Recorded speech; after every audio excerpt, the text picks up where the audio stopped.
Hello and welcome back. We are continuing our segment on asking the right questions. So this is the second component. I'm Margaret Esfahani and I'm here with Sister Shireen. Hello, Margaret. How are you today? Great. Wonderful. I was going to say wonderful. I couldn't decide between wonderful or wow, but either one. Either one and great. All of them are terrific. Yes. Fantastic. Good. And I hope our audience is doing just the same. So previously we had talked about, you had mentioned Viktor Frankl, the Holocaust survivor, and one of the things he talked about was ultimately we have the choice or a choice, and nobody can take that freedom away from us. So could you please just remind our audience more specifically what he meant and how you would like to incorporate that with Soul Fitness? What Viktor Frankl said was that the last of the human freedoms is our ability to choose our own way, to choose the right attitude. I think that's the gist of it. I'm not completely sure, but we'll put it in the scroll bar. And so I always think about that. I think about how he really overcame so much adversity in his life by choosing, choosing the right attitude. But he talks about choosing our own way. And I keep wondering, how much of the time do we have choice? Because it's not about choice between, the amount of cereal boxes we have in the grocery store. It's not that kind of a choice. When I first came from India, I grew up in India, right? And so when I first came from India, I was shocked by the choices in the grocery store. Yes. I went and I was like, why do we have so many honeys? I thought honey was honey. Why is there, like 10 different kinds of honey? Or why is there 10 different kinds of maple syrup? First, I didn't know there was maple syrup, and then there was maple syrup with 10 different options for maple syrup. Right, right. And so that's not the choice I'm talking about. I'm talking about real choices. And I'm talking about how most of us are stuck in, whether in any of the political spectrum, let's say you're in the far left or the far right of the political spectrum, there's a set way of thinking. If you're in the right, you think this way, you think you're racist and everyone else should go back to their country, or if you're in the far left, you think a certain way, and there's a set way, and people buy into those mindsets and they get stuck in those mindsets. It's almost like we don't have a choice. So even though in the United States we have so many choices, even in the world we have so many more choices now than we've had before, and we have access to so many physical things. Mm-hmm. When I was growing up, we didn't have that much access to physical things like now. Now we have so many things we have access to. And you go to the grocery store and you have so many things. So you go to a furniture store and you have so many options and all of these things. But actually, even the amount of choices we have physically is reducing the amount of choice we have, real choice. And by real choice, you mean in our soul and in our mind? Choosing our attitude. Okay. That's a real choice. And also real choice, we can talk about it in a minute. Real choice begins with observing our own thoughts. And very rarely are we observing our own thoughts. We are busy criticizing someone, we are busy doing all of those other things. Right. We are not observing our thoughts, we are not observing ourselves. Right. And so basically, if I understand this correctly, our choice is really in our soul. Our choice is to do some introspective reflection, if you will, and make a decision for myself how I choose to interact maybe in the outside world. But my choice comes from within. It comes from inside of me. Yes, what I noticed once I started observing, right? In meditation, one of the meditation techniques we do is we observe ourselves, we observe our thoughts. And so when I started observing, I realized I was yo-yoing between two kinds of mindsets. I was yo-yoing between soul-free mindset and a soul-stuck mindset. Okay. And no, I was just going to say, so please differentiate that for us. Share with me what you think soul stuck is versus soul free. okay, so let me talk about soul free first. So there are about 4 or 5 elements to soul free mindset. Soul free mindset believes that our innate qualities are any quality you want, like let's say patience or balance or peace or love or any of them, those innate qualities are within the soul. Yes. That's the first element. And the second element is that they can be built like muscles. You can build them. It's not that, oh, you're born with peace. You can build peace. Even though it's within you, it's like the muscle that's dormant. Yes. And you can build it. Right. And that's the second one. And the third one is everyone else are spiritual beings. And the fourth one is everyone else's potential and our potential, and especially everyone else's potential, can be increased with patience and spiritual practice.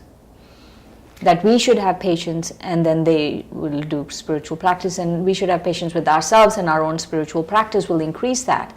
That's the fourth one. And the fifth one, which really is important and it's said quite a lot amongst people these days, is you can't choose what happens to you, but you can choose how you respond to it. How would you do with it? What you think about it, you can choose. You possibly can't choose what happens to you, but you can definitely choose your reaction to it, your response to it, your thoughts about it, everything you can choose. And I think going back to the example that we talked about with Viktor Frankl, in that in the most dire and horrific situations ever, that nobody can take away what I am thinking. Nobody can take away my soul. They may be able to take my physical experience from me. Yes. But my soul and my choice is mine, and nobody would ever yes can take that. Attitude, no one can take our attitude away from us. No one can take our self-reflection away from us. Okay, so very good. So soul free, that makes a lot of sense. So soul stuck. So soul stuck is that I am stuck with, I'm blaming, I am yo-yoing between comparison, criticism, complaining, competing. So all of those things, woe is me, all of that is soul stuck. Okay.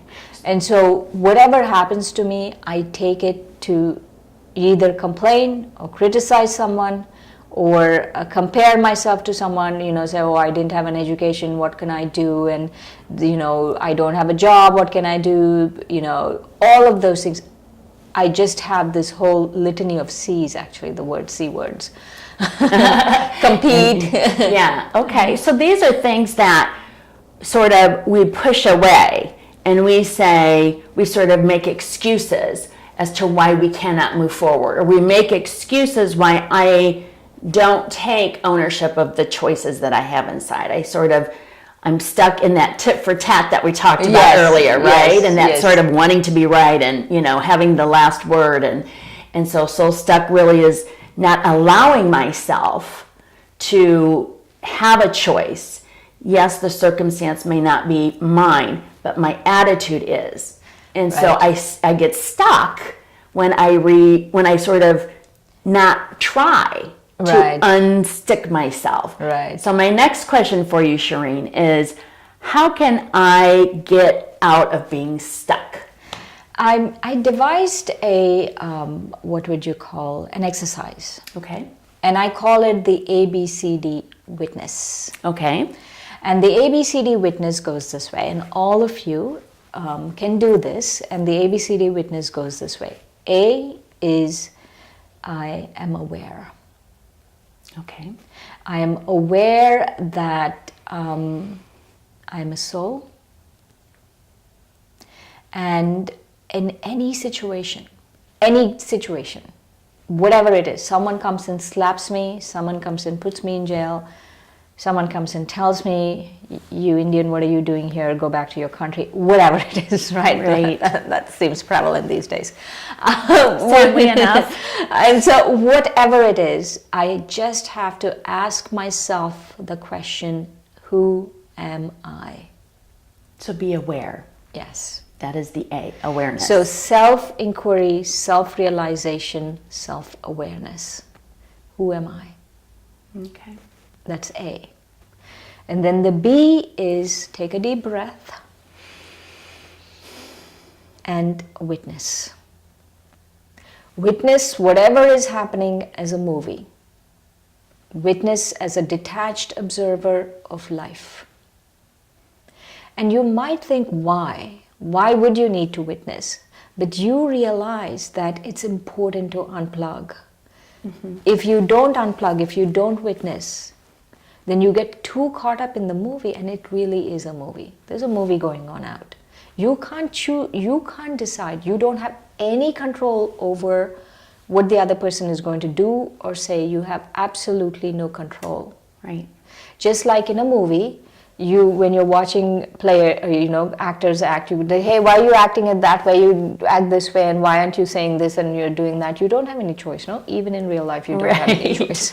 Right. You just got to sit back and watch. Yeah, you got to sit back and watch because you don't have control over their script. So the B is allowing us to breathe and almost witness. Witness. Like just breathe and take a step back and look. And look. Okay, and witness. Yes. Okay, so C. C is to choose soul free.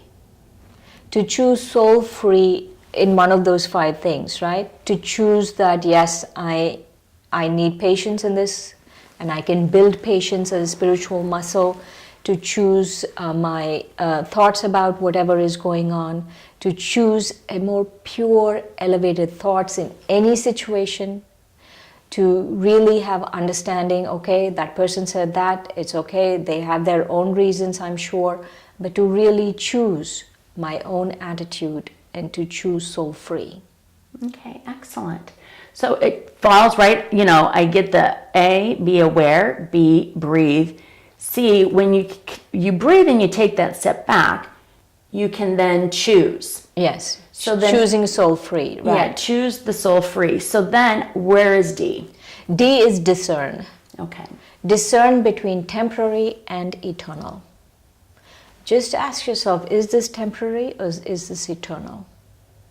In any situation, what is eternal in the situation? Someone is coming and saying nasty things to you.